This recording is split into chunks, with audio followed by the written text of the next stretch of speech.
प्रणिता बोरसे. समृद्ध महाराष्ट्राच्या या भागात आपलं स्वागत.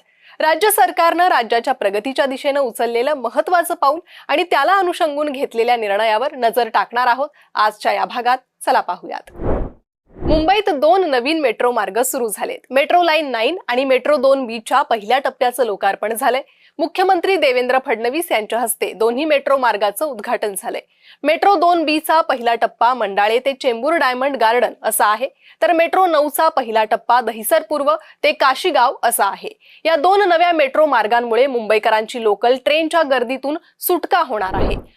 मेट्रो लाईन 9 टप्पा पहिला 4.7 किलोमीटर दहिसर पूर्व ते काशीगाव असा. स्थानक दहिसर पूर्व, पांडुरंगवाडी, मीरागाव, काशीगाव. मेट्रो लाईन 9 टप्पा पहिला 4.7 किलोमीटर दहिसर पूर्व ते काशीगाव असा हा टप्पा असेल. अंधेरी मीरा रोड थेट जोडणी होईल.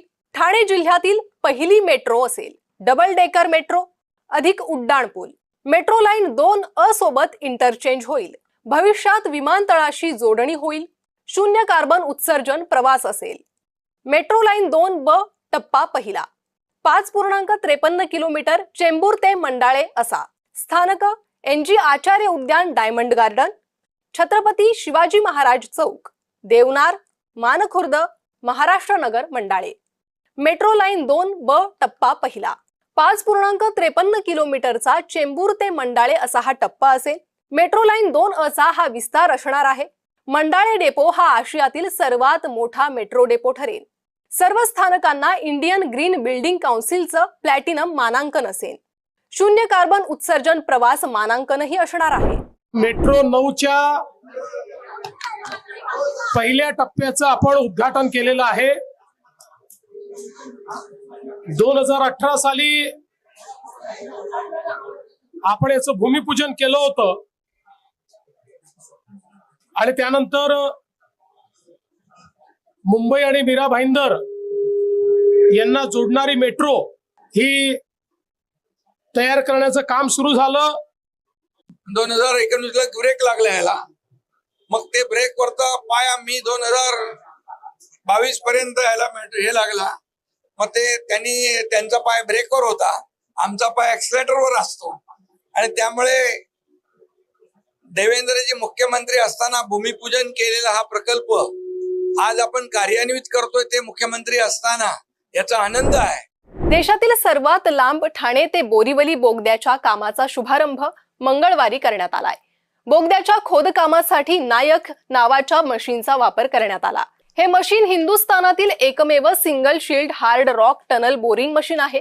त्याच्या मदतीनं बोगद्याचं खोदकाम केलं जाणार आहे. त्यामुळे खऱ्या अर्थाने या महत्वाकांक्षी प्रकल्पाला गती मिळणार असून हा बोगदा पूर्ण झाल्यानंतर ठाणे ते बोरीवली हा 1.5 तासांचा प्रवास अवघ्या 15 मिनिटांत पूर्ण होणार आहे.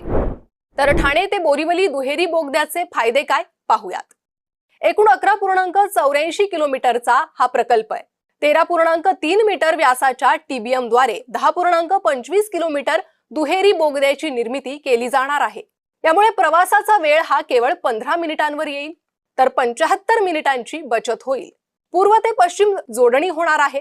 जगातील सर्वात खोल शहरी बोगदा अशी नवी ओळख मिळणार आहे. तर बोगद्याची वैशिष्ट्ये आणि प्रमुख ठळक बाबी यांच्यावर नजर टाकूयात. भारतातील सर्वात खोलवर असलेला शहरी बोगदा आणि अभियांत्रिकी क्षेत्रातील एक महत्त्वपूर्ण टप्पा म्हणून ओळखला जाईल. शहरी भागातील सर्वात मोठ्या व्यासाच्या बोगद्यांपैकी एक ठरेल.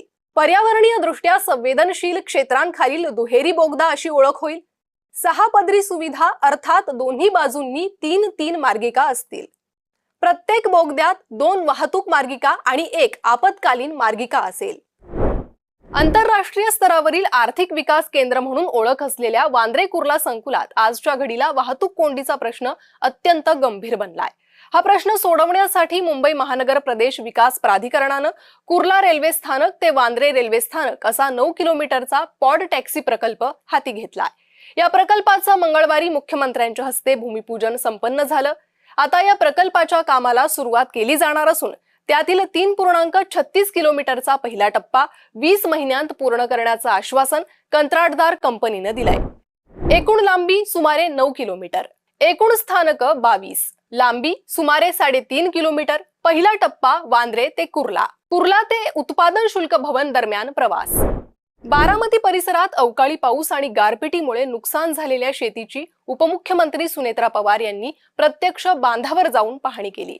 एप्रिल महिन्याच्या पहिल्या आठवड्यात झालेल्या या पावसामुळे ऊस, भाजीपाला आणि फळबागांचं मोठं नुकसान झालं असून शेतकऱ्यांच्या हातातोंडाशी आलेला घास अवकाळीमुळे हिरावला गेलाय. बारामती तालुक्यातील अवकाळीमुळे नुकसान झालेल्या भुईमूग आणि केळीच्या शेतीचा उपमुख्यमंत्री सुनेत्रा पवारांनी नुकताच आढावा घेतला आणि शेतकऱ्यांशी संवाद साधत त्यांना धीर देण्याचा प्रयत्न केला. तसेच शेतकऱ्यांवर कोसळलेल्या या संकटाच्या काळात राज्य सरकार त्यांच्या पाठीशी ठामपणे उभे. संबंधित यंत्रणांना तातडीनं पंचनामे करण्याचे निर्देश देण्यात आले. नुकसानग्रस्त शेतकरी बांधवांना लवकरात लवकर मदत पोहोचवण्यासाठी शासन पूर्णपणे प्रयत्नशील आहे, असं आश्वासनही उपमुख्यमंत्री सुनेत्रा पवार यांनी शेतकऱ्यांना दिलंय.